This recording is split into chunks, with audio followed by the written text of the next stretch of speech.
Olá, bom dia, você aí de casa, que o Senhor Deus te abençoe. Como é bom estarmos juntos pela manhã aqui para adorarmos o nosso Deus. Bom dia, irmão Jefferson. Bom dia, professor Cícero. Bom dia, amigos de casa aí, que bom que você acordou cedo para junto conosco nós adorar o nosso Deus. Que coisa boa, como é bom o nosso Deus nos dá o privilégio de acordar mais uma vez. E nesse momento nós iremos falar com esse Deus tão maravilhoso, iremos nos prostrar diante dele para começarmos o dia mais firme, né? Amém. Vamos lá? Amado Deus, nosso Pai Todo-Poderoso, muito obrigado, Senhor, pelo privilégio que temos de buscar a Tua presença já cedo da manhã, nas primeiras horas do dia, enquanto os passarinhos lá já estão começando a cantar e louvar o Senhor. Nós estamos aqui na Tua casa, louvando o Teu nome, aprendendo mais e buscando a Tua presença. E que todos os nossos amigos que estão assistindo também recebam as bênçãos celestiais e o dia seja feliz para eles também. Nós rogamos e agradecemos em nome de Jesus. Amém. Muito bem, professor. Agora está no momento especial de adoração ao nosso Deus. E hoje será o nosso hino 439. Quanto Deus fizer chamado. Amém. Vamos cantarmos junto ao nosso Deus?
Que coisa boa é cantarmos ao nosso Deus. Senhor Deus já te fez um chamado, né? Ele está repetindo agora, mais uma vez, o Senhor Deus quer te ver aqui conosco na Escola de Profetas. Vem se preparar aqui para ser um missionário. Eu creio que não precisa Deus ir pegar você pela mão e trazer. Ele já está fazendo esse chamado a você. Não resiste mais, é o momento agora de você voltar e falar com o nosso Deus e vir aprender mais sobre Ele aqui e assim sair pronto para salvar almas como o nosso querido irmão Jefferson e eu fizemos. Vem também para cá, que Deus te abençoe. Começa agora gravando o verso conosco, né? Falando a palavra de Deus no teu coração. Quando você chegar aqui já vai estar bem firme. Vamos lá? Vamos lá. E hoje nós vamos falar Filipenses, capítulo 1, do 27 ao 29. No 3. Vamos lá. 2, 3. Filipenses 1, do 27 ao 29. Somente deveis portar-vos dignamente conforme o Evangelho de Cristo, para que, quer vá e vos veja, quer esteja ausente, ouça acerca de vós, que estáis no mesmo Espírito, combatendo juntamente com o mesmo ânimo pela fé do Evangelho. E em nada vos espanteis dos que resistem, o que para eles, na verdade, é indício de perdição, mas para vós de salvação. E isto de Deus, porque a vós vos foi concedido, em relação a Cristo, não somente crer nele, como também padecer por ele. Filipenses 1, do 27 ao 29. Filipenses 1, do 27 ao 29. Somente deveis portar-vos dignamente, conforme o Evangelho de Cristo, para que, quer vá e vos veja, quer esteja ausente, ouça acerca de vós, que estáis no mesmo Espírito, combatendo juntamente com o mesmo ânimo, pela fé do Evangelho, e nada vos espanteis dos que resistem, o que para eles, na verdade, é indício de perdição, mas para vós de salvação, e isto de Deus, porque a vós vos foi concedido, em relação a Cristo, não somente crer nele, como também padecer por ele. Filipenses 1, do 27 ao 29. Filipenses 1, do 27 ao 29.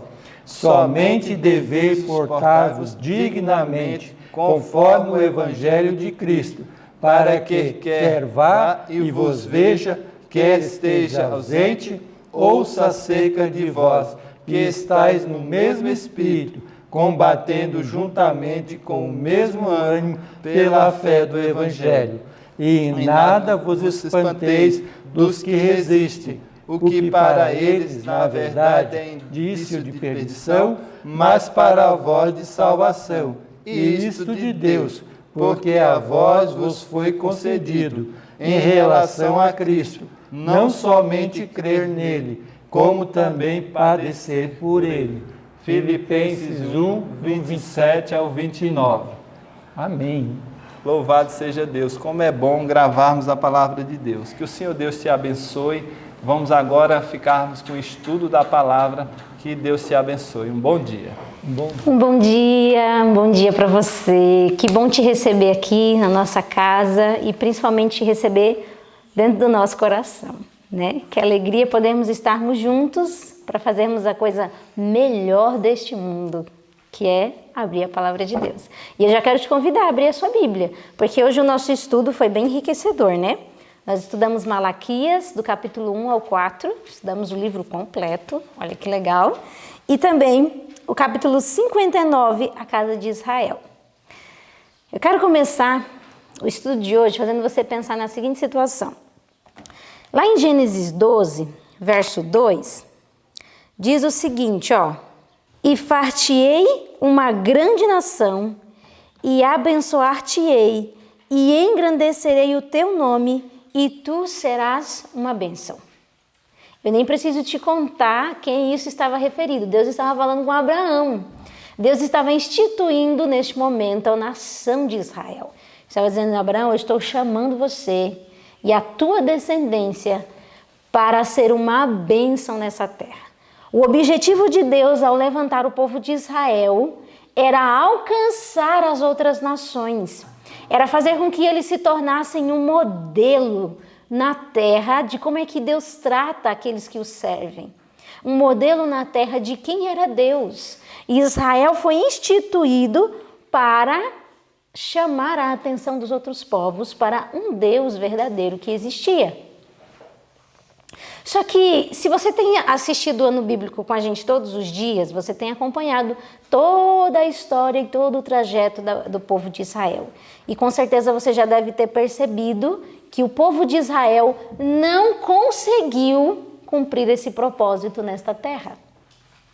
O povo de Israel tinha a missão de preparar o mundo para o advento do Messias, para a vinda de Cristo Jesus. Todas as nações deveriam estar cientes de que veria o Messias, um libertador do pecado. E todos deveriam ser chamados a olhar para esse Messias. Mas o povo de Israel não conseguiu cumprir esta missão. Eles não conseguiram preparar a terra, as nações e os povos para esperar a vinda do Messias, o libertador. E por que será que eles não conseguiram? Nós temos a história deles, né? Nós estudamos. Constantemente o povo de Israel caía em idolatria, casava errado e se apostatava e saía dos caminhos, e Deus ia lá, mandava profetas e eles matavam os profetas, e eles não queriam saber, a ponto de serem levados a cativeiro. Eles não conseguiram cumprir a missão de Deus, eles não conseguiram cumprir a missão que Deus tinha para eles aqui nessa terra. Agora, Deus precisou, nós estávamos comentando isso no culto de ontem, por que Deus permitiu que o povo de Israel estivesse 70 anos cativo em Babilônia? Seria Deus masoquista e tem prazer no sofrimento humano? Às vezes você pode se perguntar isso, por que eu tenho que sofrer tanto? E aí a gente quer culpar a Deus do sofrimento que nós temos na nossa vida. Mas por que Deus permitiu que o seu povo fosse levado cativo à Babilônia? Deus estava buscando o bem espiritual do seu povo. Aquilo que eles não aprenderam na bonança, em se submeterem a Deus, eles teriam que aprender em meio às dificuldades a se submeter. E olha só o parágrafo que começa: graças ao cativeiro babilônico. Nós estamos falando que Deus chamou Israel e o povo de Israel não conseguia viver à altura desse chamado, vivia caindo, entrando em idolatria, apostasia, casamento errado. Aí Deus permite que eles sejam levados cativos. Aí olha o parágrafo que começa: graças ao cativeiro babilônico, foram os israelitas de fato curados da adoração de imagens de escultura. Olha aí, que bênção, né? Que a gente não aprende na bonança, aprende no sofrimento. Não é a vontade de Deus, que você já saiba disso. Deus não quer que aprendamos em meio ao sofrimento. Ele quer que aprendamos em meio ao amor dele. Mas nós somos tão cabeça dura, somos tão turrões, que às vezes Deus tem que permitir algumas dificuldades para que a gente entenda e volte a sã juízo. Então, no cativeiro babilônico, o povo de Israel foi curado da idolatria. Nunca mais eles se prostrariam a outros deuses e nem buscariam outros deuses. Olha que legal. Após o seu retorno, deram muita atenção às instruções religiosas e ao estudo do que tinha sido escrito no livro da lei e nos profetas concernente ao culto do verdadeiro Deus. Isso Deus não tinha conseguido por muitos anos de apelo, de profetas e advertências, e Deus não conseguiu. Mas o cativeiro e meu sofrimento, Deus conseguiu realizar isso no coração do povo de Israel. A restauração do templo capacitou-os a pôr em prática integralmente os ritos do santuário, sob a guia de Zorobabel, de Esdras e de Neemias. Repetidamente lhes concertaram guardar todos os mandamentos e ordenanças de Jeová. A fase de prosperidade que se seguiu deu ampla evidência da boa vontade de Deus em aceitar e perdoar, e, no entanto, com fatal curteza de vista, eles se desviaram vezes e vezes de seu glorioso destino e egoístamente conservaram para si aquilo que teria levado cura e vida espiritual a incontáveis multidões. O que aconteceu? O povo de Israel vinha em decadência, foi levado cativo, foi curado dessa coisa ruim de ficar adorando outros deuses, de outros cultos e se envolver com essas coisas que Deus não queria. Mas aí, agora, eles se tornaram rígidos demais, extremistas, exclusivistas. Deus havia dado orientações: não se casem com os povos estrangeiros, não se misture, porque Deus queria protegê-los da apostasia. Mas agora eles começaram a exagerar e eles criaram um muro de separação entre eles e os gentios, a tal ponto deles acreditarem que salvação era somente para o judeu e não para as outras nações. Completamente diferente do propósito que foi estabelecido quando Deus chamou Abraão. Abraão, eu vou te abençoar para que você seja uma bênção em meio aos povos, para que as pessoas vejam o Deus que você serve e eles queiram servir a mim. O povo de Israel perdeu essa noção, perdeu o foco. E agora eles eram altamente exclusivistas e crentes que a salvação só existia para eles, para mais ninguém. Olha que interessante, olha como o diabo faz. Primeiro ele te leva a ser liberal. Faz o que você quiser, Deus só se importa com o teu coração. Veste como você quiser, come do jeito que você quiser. Aí Deus fala, não é assim. Agora leva o povo de Israel para o outro extremo. Os dois extremos estão errados. Não, agora a gente tem que comer certo, agora tudo certinho, e cobra e exige, não, isso e aquilo. Leva ao extremismo das coisas. E olha só, em meio a tudo isso, Deus ainda tinha um propósito. Qual era o propósito de Deus? Veja só, Malaquias, ele foi levantado num momento muito difícil do povo. Muito difícil. Se você pegar aqui o parágrafo que começa, essa falta no cumprimento do propósito divino era muito notória nos dias de Malaquias. E ele foi levantado nesse momento tão difícil.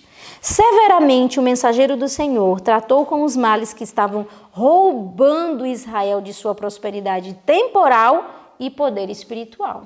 Olha aí, os nossos pecados fazem o quê? Roubam as bênçãos temporais e também o poder espiritual. Em suas repreensões aos transgressores, o profeta não poupou nem os sacerdotes nem o povo.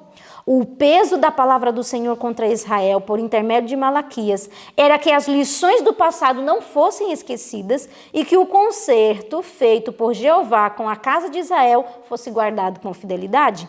Unicamente por sincero arrependimento poderiam as bênçãos de Deus tornar-se realidade. Qual era o propósito de Deus? Malaquias 1, verso 11. Olha o que diz aqui, ó. Mas desde o nascente do sol até o poente é grande entre os gentios o meu nome, e em todo lugar se oferecerá o meu nome incenso e uma oferta pura, porque o meu nome é grande entre os gentios, diz o Senhor dos Exércitos. Qual era o propósito de Deus? Alcançar a humanidade inteira. E você sabe, né? Os propósitos de Deus não podem ser atrapalhados, ainda que seja pelo seu próprio povo. Porque o povo de Israel resistiu cumprir esse propósito, mas isso não significa que ele não se cumprirá. E na realidade tem se cumprido. Deus, ele precisa de você. Ele precisa que você vá, que você pregue o evangelho. Ele precisa que você vá e abra a Bíblia para as pessoas. Mas Deus não depende de você. Se você não estiver, Deus cumprirá o propósito dele igual. Consegue entender isso? O povo de Israel não entendia isso. Deus precisava que eles, como povo, brilhassem e mostrassem o Deus verdadeiro, mas se eles não fizessem isso, Deus não dependia deles. Tanto que Deus levanta outro povo. Porque Israel deixou de cumprir a promessa de Deus, deixou de cumprir os propósitos de Deus. Agora, Malaquias tinha uma mensagem para aquele povo. E qual era a mensagem? Interessante, porque Malaquias é o último profeta que foi levantado para o povo de Israel. Depois dele não tem outro. Foi o último profeta. Até Cristo aparecer, até João Batista aparecer. Foram 400 anos de silêncio, profundo silêncio de Deus para com o povo de Israel. Último profeta, uma última chance, as últimas oportunidades. E Malaquias, aqui no capítulo 3, verso 7, ele tinha uma mensagem para o povo. Qual era a mensagem de Malaquias? Desde os dias de vossos pais vos desviastes dos meus estatutos e não os guardaste, tornai-vos para mim, e eu me tornarei para vós, diz o Senhor dos Exércitos. Mas vós dizeis, em que havemos de tornar? Se você ler o livro de Malaquias, você vai perceber que o livro, os 4 capítulos, basicamente mais ou menos 3 capítulos, é só resistência e autojustificação. O povo de Israel estava tão resistente, Deus falava ao coração deles e eles diziam, mas do que o Senhor está falando? Nós não entendemos. Não eram perguntas literais, era a posição e a atitude do povo de Israel. Se você pegar aqui capítulo 1, verso 6, olha só o que diz aqui, ó. O filho honra o pai e o servo seu senhor. Se eu sou o pai, onde está a minha honra? E se eu sou o Senhor, onde está o meu temor? diz o Senhor dos Exércitos a vós, sacerdotes, que desprezais o meu nome, e vós dizeis, em que nós temos desprezado o teu nome? Em todos os momentos que Deus falava ao coração do povo de Israel, eles respondiam com dureza, com firmeza, com resistência de coração. Em que nós temos feito isso? Nós não temos feito isso. Imagina isso, pega o capítulo 3, verso 8, nós vemos exatamente isso, ó. Roubará o homem a Deus? Todavia vós me roubais e dizer, em que te roubamos? Nos dízimos e nas ofertas. Com maldição sois amaldiçoados, porque a mim me roubais, sim, toda esta nação. Trazei todos os dízimos à casa do tesouro, para que haja mantimento em minha casa, e depois fazei prova de mim, diz o Senhor dos céus, se eu não vos abrir as janelas do céu e não derramar sobre vós bênção tal até que não haja lugar suficiente para recolherdes. Consegue ver a situação do povo de Israel? Fazia o errado e dizia, mas no que a gente está fazendo errado? A gente está fazendo tudo certo. E uma das acusações de Malaquias é que eles estavam roubando os dízimos e as ofertas. Eu quero dar uma pausa nesse ponto aqui, porque é muito importante. O texto aqui diz que os dízimos e as ofertas deveriam ser levadas para onde? Para a casa do tesouro. Eu preciso explicar uma coisa muito importante. Muitas pessoas que ficam chateadas com os erros que se cometem dentro da casa de Deus, porque a igreja é constituída de pecadores, assim como eu e você. Muitas pessoas se revoltam e ficam chateadas e falam, eu não vou mais devolver meu dízimo nessa igreja, porque fulano de tal, pastor, tesoureiro, não sei o que, ancião, faz isso, faz aquilo, e as pessoas acabam querendo destinar os dízimos e suas ofertas a um ministério que esteja fazendo a vontade de Deus. Há um ministério que esteja comprometido com a obra de Deus. Há um grupo que está lá fazendo a vontade de Deus, enquanto a igreja não quer fazer. Olha a seriedade disso. Como Satanás nos leva aos extremos. Porque a palavra de Deus diz que o dízimo e a oferta têm um local de destino. E o local de destino é a casa do tesouro. E se o dízimo é dinheiro do Senhor, quem tem que decidir para onde vai é Ele, não eu e nem você. Ah, mas estão roubando, mas estão fazendo... Mas isso não é da minha conta nem da sua. É da conta de Deus, o dinheiro é dele, a obra dele. Quem está vendo e prestará contas é Ele, não eu. Deus não nos colocou como juízes, porque nós não temos capacidade mental, emocional e espiritual para isso. Então, qual é a minha parte em relação aos dízimos e às ofertas? Devolver na casa do tesouro. O resto é com Deus, não é comigo. Eu só tenho que obedecer o que Ele me pediu. E olha a seriedade de entendermos isso. Isso é muito sério, porque nós temos visto isso acontecer demais nos dias de hoje. Mas o povo de Israel ouvia todas essas advertências e fingia que nem era com eles. Eles estavam aprofundados em um formalismo autossuficiente. Eles achavam que, eu estou fazendo aqui, eu estou levando o cordeiro, eu estou cumprindo as coisas que tem que cumprir, está tudo bem, não tem problema nenhum. E muitas vezes a gente cai nessa mesma ideia de que está tudo bem. E aqui no livro diz que o coração deles era orgulhoso demais. E tudo isso Satanás tinha um propósito. Toda essa resistência, todo esse formalismo autossuficiente, todo esse orgulho de coração tinha um objetivo. Satanás estava preparando a nação de Israel para rejeitar o Messias quando ele viesse. Porque eles começaram a fazer cultos com o objetivo de serem restaurados à glória temporal da nação de Israel. Eles começaram a fazer sacrifícios porque eles queriam que a nação de Israel voltasse a ser cabeça no mundo e não mais fosse cauda. Objetivos egoístas. E aí eles entendiam que o Messias viria para o quê? Para acabar com os seus inimigos e torná-los uma nação potente. E o Messias não tinha esse caráter. O Messias não viria como um conquistador. E o Messias viria como um cordeiro, completamente diferente do que o povo de Israel esperava. Agora, que sério é isso? Nós temos que parar para pensar nisso. Ou estamos sendo preparados por Deus, ou estamos sendo preparados pelo diabo. A nação de Israel, embora fosse povo do Senhor, estava sendo preparada pelo diabo para rejeitar o Messias quando ele viesse. Não todos, a nação inteira, mas nós vemos que quando Jesus veio, o que aconteceu? Eles rejeitaram o Cristo e o crucificaram. E o próprio Jesus contou uma parábola. Qual foi a parábola? Um senhor tinha uma vinha e ele preparou toda a vinha e entregou a lavradores e disse, cuidem, e se ausentou para longe. E diz que quando a vinha começou a dar frutos, ele cobrou daqueles lavradores, mandou um servo e disse, cadê os frutos? E aí esses lavradores mataram esses servos. E ele mandou outros servos e matou esses servos. Até o ponto que o senhor da vinha pensou, vou mandar o meu filho eles respeitarão. E aí o que os lavradores pensaram? Matemos o filho, porque aí a vinha será nossa. Exatamente o que o povo de Israel fez com a pessoa de Jesus. Fez com os profetas do Senhor e fez ao próprio Cristo. E naquele momento que o povo de Israel, com tamanha resistência, crucifica Cristo e rejeita a mensagem dos discípulos, é passado o tempo sobre eles. Não mais eles seriam o povo do Senhor. Agora, seria os gentios. Seriam todos aqueles que crescem na mensagem do Senhor. Se você pegar lá em Gálatas 3, o verso 29, olha o que diz aqui em Gálatas 3, verso 29. E se sois de Cristo, então sois descendência de Abraão e herdeiros conforme a promessa.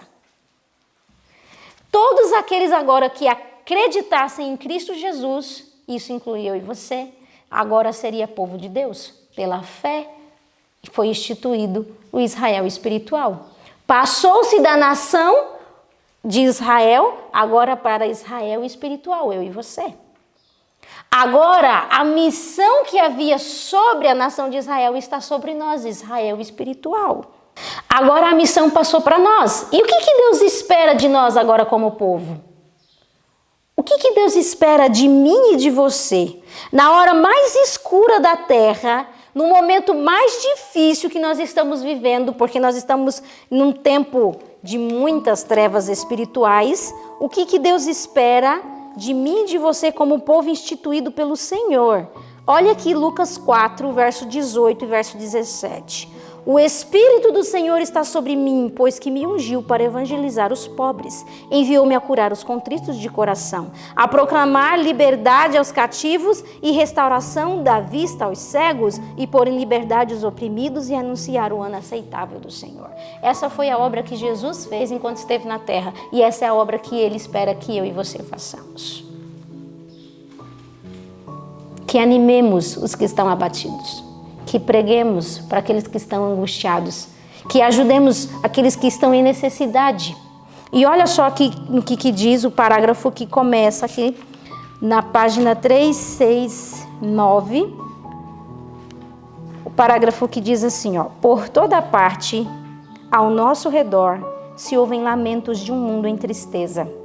De todos os lados há necessidade, há necessitados e opressos.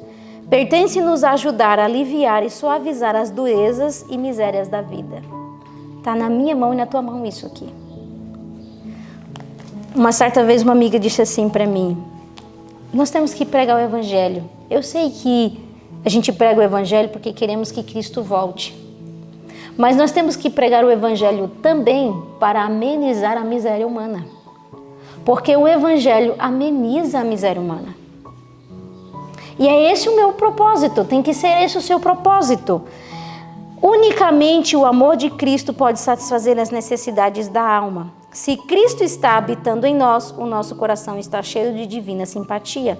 As fontes contidas do amor fervente, semelhante ao de Cristo, serão franqueadas. Há muitas pessoas a quem a esperança abandonou. Restituir-lhes a luz, muitos perderam a coragem. Falai-lhes palavras de ânimo, orai por eles, aos que necessitam do pão da vida. Lede-lhes da palavra de Deus. Há muitos enfermos da alma, os quais nenhum bálsamo terrestre pode alcançar, nem médico levar cura. Orai por essas almas, levai-as a Jesus. Diz-lhes que há bálsamo e há médico em Gileade. Olha só a obra que eu e você temos para ser feita nessa terra. Nós temos uma missão, nós temos um propósito. Deus estabeleceu Israel espiritual para isso, para ajudar aqueles que necessitam. Você foi estabelecido para isso, você foi chamado para isso. E isso Deus pensou desde lá da eternidade.